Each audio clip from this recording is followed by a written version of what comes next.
My name is Jessica. I'm 27. After graduating from vocational school, I worked in medical administration. It was a busy but pleasant workplace, and I felt fulfilled. I quit when I got married. My husband, John, wanted me to focus on our home. Please look after my mother. I'm begging you, please. To care for your mother? Understood. I'll do my best. I'm not the type to stick to a career. I had no doubts about going where I was asked to go, as I was asked. I met John through my friend, and we got married after a year of dating. At the time, he had already lost his father to illness and was living with his mother. This will be a big help. My mother's bedridden, you know. I worry about her being all alone. It's understandable. We can't leave your mother alone. I was told that his mother had fallen ill shortly after his father's passing. Since then, she hadn't been active, and John took care of most of the housework. My mother-in-law warmly welcomed me. Let John handle the outside work, and please take over the house for me. Yes, mother-in-law, I look forward to working with you. I had no complaints about my relationship with my mother-in-law. After all, she was bedridden with illness. I was in a dominant position and had control over everything. The problem was my relationship with John. As soon as we got married and settled into family life, he became distant. Hey, how about we go for a drive on our next day off? Your mother seems to be doing well, and I think half a day won't be a problem. Sorry, I'm tired. I want to rest properly that day. Oh, I see. I'm sorry. John began to show signs of being bothered by our interactions. I initially thought it was due to his busy work, so I didn't worry too much. But as the days went on, he began to avoid me more. Our nightly activities were no exception. Even when I thought it was the right day and prepared, I was often turned down. Please be a bit more cooperative. I want to have a child as soon as possible. I understand how you feel. I want that too. But sorry, let's try next time. With 30 on the horizon, I was, honestly, feeling rushed. I was also being urged by my mother-in-law, who wanted to see her grandchild. It was hard not to be able to fulfill her wishes.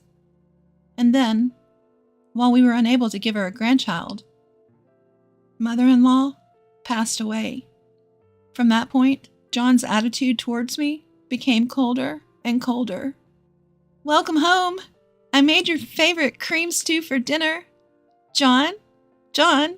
Hey, you listening? Oh, want to take your bath first? Got it. I'll be waiting. John had become almost silent at home. No matter how much I tried to engage him in conversation, it was hopeless. He completely ignored me. I thought it was probably due to the shock of losing his mother. I naturally thought that way. Until John recovers from this emotional damage, I decided to support him, right by his side as his wife. However, it seemed that no matter how many days passed, John was uninterested in me. John, how have you been feeling recently? Are you sleeping well? I want to discuss something about our child. I'm thinking about getting a fertility test. What do you think? Hey, John. His health, his feelings, our child, our future.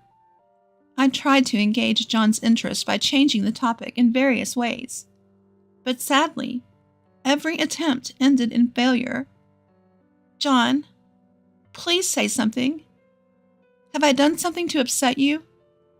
If there's something you don't like or want me to change, please tell me, John. Despite my earnest pleas, John didn't lend an ear. His ignoring me continued for a whole month. My husband was inexplicably cold. Desperate, I sought advice from my old friend, Claire. Claire works for a cosmetics company. She's good at her job and has many friends. Whether it's about studies, love, or personal worries, I always seek Claire's opinion whenever I face a problem. Upon hearing my story in detail, Claire solemnly nodded. That's unusual. A couple in the third year of marriage living in the same house, and the husband ignores the wife? That's not normal. You haven't done anything wrong, have you, Jessica? No, I haven't. That's why I don't understand why he's become so cold. Feeling utterly distressed, Claire had promised to help me fully. I had no idea, but it seemed that Claire had picked up on something. It's his fault if you've done nothing wrong, Jessica. He must be hiding something shady. Let's verify it. Eavesdropping, surveillance, tailing. We'll use all possible means. Is it okay to do something like that? I asked nervously. Absolutely. It's worse to ignore your spouse and keep secrets when you're married. Later, at Claire's suggestion, I installed small eavesdropping devices and cameras in our home. I felt guilty, but my desire to know his secret was much stronger. Of course, John continued to ignore me all this time. John? Hey, are you listening? It was a few days later. My phone rang. It was a call from John. Hello? Where the hell are you? What are you trying to pull? Leaving the house for a week. Why don't you ask yourself why I'm doing this? What are you talking about? Speak clearly. I don't understand. Huh? You haven't noticed? You don't know why I'm so angry? How dare he say speak clearly? He's been ignoring me all this time. Having been prompted by Claire to investigate John, I discovered a shocking truth. Unable to contain my rage at what I'd found out, I left our home. I took refuge at Claire's house. It was on the 7th day of my stay there that I finally received a call from John. If you have something to say to me, then you should say it to my face, loud and clear. He suggested. Fine by me, as long as you promise not to ignore what I have to say. The anger I felt the moment I discovered the results of my investigation still burns in my chest. The weight of his sins trampling on my dedication is heavy. John has to face a fitting punishment for his actions. I set a date and location, ending the call swiftly before he could respond. Later, I invited John to a table in a local cafe. He must have slipped out during work, as he was in a business suit. There was no need for any beating around the bush. I laid out the evidence I had collected so far on the table. What is this? Hey, wait! Stop it, Jessica! Don't lay out these things! He protested. If you don't like it, why don't you pick them up yourself? It doesn't matter, right? I can print out as many as I want. When did you take these photos? What I had laid out on the table were incriminating photos. They were all shots of John with his mistress, walking in the downtown area with arms folded, scenes of them entering a hotel together, and the woman in all the photos was the same person. Her name was Mary, as I had found out during my investigation. I also have audio data. Would you like to listen to it right here? I asked. Audio? He responded, shocked. I tapped the screen of my smartphone. Immediately, a conversation between John and Mary started streaming. Hey, John, when is our housemaid planning on leaving? She'll be gone soon. She's losing her patience and will probably suggest a divorce. I wish she would just blow up at us saying, "Stop ignoring me." That would be the easiest for me. This is such a long-term scheme. Well, that's just like you, John, isn't it? When I cut off the audio, John seemed frustrated, as if he thought we were eavesdropping.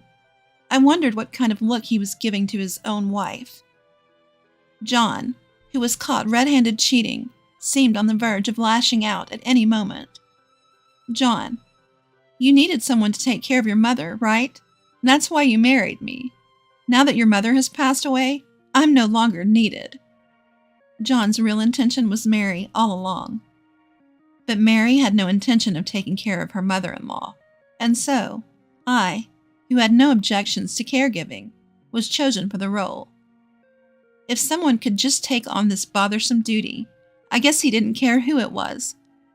After his mother passed away, the housemaid was no longer needed. The plan to make life unpleasant and trigger a divorce. What a petty, mean, and unreasonable way to behave. It's disrespecting the sanctity of marriage. The only saving grace is that you and I have no children. Children, huh? About children. You knew, didn't you? You never planned on having them because you knew we would separate. If we did have children, he would have to pay child support after the divorce. John had no doubt planned all of this. Upon my pointing this out, John let out a heavy sigh. Most of what you say is true. I married you intending to leave you from the start. You're the worst. What do you think my life is? My bad. That said, it does save me a lot of trouble. Let's get divorced.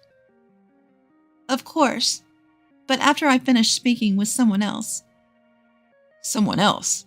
You can't mean. 2 women arrived just in time saying, "Sorry to keep you waiting." What? John? So that means you're the housemaid? I'm not a housemaid, I'm his wife. For now, anyway. Thank you, Claire. You're welcome. What? I thought you were looking for new cosmetics to review. I'm sorry, that was a lie. What I was actually looking for was my best friend's husband's mistress, in other words, you. Claire seated Mary next to John. I showed her the same evidence photos of the affair as before. Mary's reaction was like that of a child caught red-handed in mischief. She didn't seem to quite grasp the severity of the situation. Well, it didn't matter. Whatever her attitude, what I needed to do remained the same. I'm going to demand compensation from both of you. What? What are you saying? Why should I have to pay compensation? I've done nothing wrong. Have I done something to trouble you? Do you really mean that? I've confirmed that Mary herself is married. Does she not find it troubling that her own husband is involved with another woman? She is the daughter of a wealthy family, but she seems completely detached from reality. You were aware that John was married when you entered into a relationship with him, correct? Well, yes, but That's already over the line. Adultery. That's why you're being demanded compensation. Do you understand? I've been greatly inconvenienced by your relationship with John. I was there first. I was with John before you got married. Seems so. You were in a relationship with John before he and I got married. But it doesn't matter who was first. You committed adultery. That's enough. Whether she didn't understand or didn't want to, persuading Mary was a chore. Eventually, she slumped onto the table crying. She kept wailing that her dad would definitely scold her. I wonder if she means her husband. I thought of informing her that I'd be sending a certified letter in the near future, but decided against it. I'd have to start by explaining what a certified letter was. While I was interacting with Mary, John remained silent with a solemn look on his face. John, sign these 2 documents. They're the divorce agreement and divorce petition. $30,000 for compensation? Isn't that too much? Hey, don't go judging the extent of my mental distress, all right? At my words, John closed his mouth for good. All that could be heard in the restaurant after that was Mary's sniffling sobs. Later, my divorce from John went through without any problems. I was able to confirm that the compensation and asset distribution were transferred into the specified bank account in one lump sum. I decided to use that money to move into a slightly more expensive apartment. A fresh start in life, at last. It was a luxury I afforded myself to stir up my spirits. Apparently, John had to sell his childhood home to pay the compensation money. It's a pitiful thing that after paying the necessary amount, his money was pretty much down to zero. Though it couldn't be helped since the $30,000 he paid me wasn't the only thing he had to settle. Seems like John's going to end up paying well over $100,000, doesn't it? It seems that way. After all, he's been hit with a damages claim from his company. The wife of an executive at one of John's company's crucial clients. That was Mary. The executive, unaware of the situation, was reportedly enraged after reading the certified mail I sent. I sent pictures as evidence, so Mary had no way to deny it. Moreover, Mary was helping John by leaking her husband's company information. This affair, and the ensuing fraudulent act created a major issue between the two companies. John seems to have lost his place. He's not only been given the cold shoulder by his superiors and colleagues, but also been fired and slapped with a huge amount of damages. One of them explained, "Poor guy, though he brought it upon himself. Do you think he'll be repaying this debt for the rest of his life?" In all honesty, that's what I believe will happen. John's future looks bleak. He's probably racking his brains right now because of the overwhelming cost of his affair. Later on, it appears John had a hard time finding another job. He gave up on full-time employment and was reduced to making ends meet through odd jobs. There are also rumors that the managing director was working behind the scenes to prevent John from getting a new job. However, the truth of this matter is uncertain, and it's doubtful anyone would gain anything by trying to confirm it. John, who had also gone through a divorce, reconnected with Mary, another divorcee, and they started to live together. But it seems that their living situation is not going well. After all, Mary is quite a spender. She really spends money like water. Picking in a warehouse, cleaning, moving jobs, checking automobile parts. The money John painstakingly saves up from these jobs, Mary can spend in an instant. All for the things she wants, like cosmetics, makeup, bags, and clothes. They can't seem to stop arguing about how to spend money. So despite the fact that they are not cheating on each other anymore, it seems that their relationship is strained. I heard this story directly from John himself over the phone. He came to me asking for financial assistance because life was tough. What did you do then? Of course I refused. I'm under no obligation to help them. Who would want to help those two? After all, they are the ones who used to call me a maid behind my back.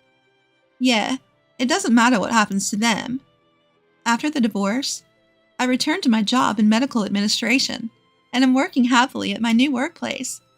I am so busy that my head is spinning, but that's what suits me best now. When I have free time, I inadvertently remember unpleasant things and feel gloomy. The other day, I encountered the embodiment of those unpleasant things, none other than John himself. It was on my way home from work. A lonely twilight road.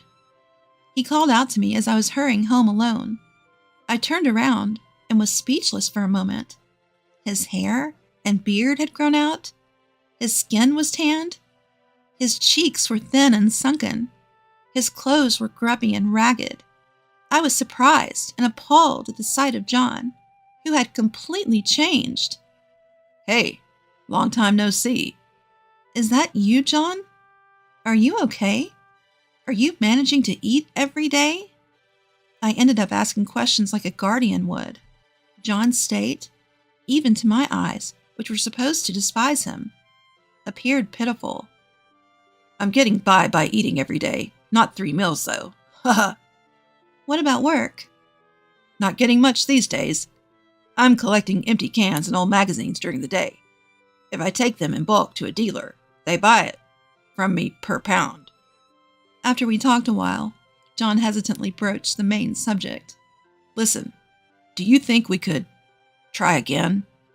"What about Mary? I thought you two were living together." "I broke up with her. She dumped me. Mary's probably gone back to her parents' home by now.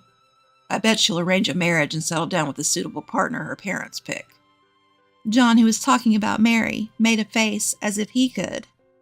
It must have been a painful breakup to the point where even speaking about it to me was hard. John's current state is truly pitiful. However, I have no hand to extend for him. I still remember the abuse I suffered, and it still infuriates me. Upon saying that, John lowered his head, agreeing with me. "I truly apologize for what I did back then." "I'm not going to say it's okay, but let's both move on. But don't approach me anymore. If you stalk me, I'll call the police." "I won't stalk you. I'm sorry for bothering you, so see you then." John slowly left down the dusk-lit street. His figure retreating was pitiful and frustratingly pathetic. After that, I saw John a few times in line at the soup kitchen organized by a nonprofit organization. He had become so thin, and when he noticed me looking, he awkwardly turned his face away. I certainly don't want to end up like that. Every time I see John, I think that strongly. He is a negative example for me in life. This is how my first marriage ended disastrously. But I haven't given up on building a happy family with someone. There's still a long way to go in life. I believe that I can still shine from now on. Thinking that, I've decided to start participating in a local social event with my friend Claire. Being divorced doesn't mean I should feel intimidated. The world is vast. There must be a man who will embrace me gently.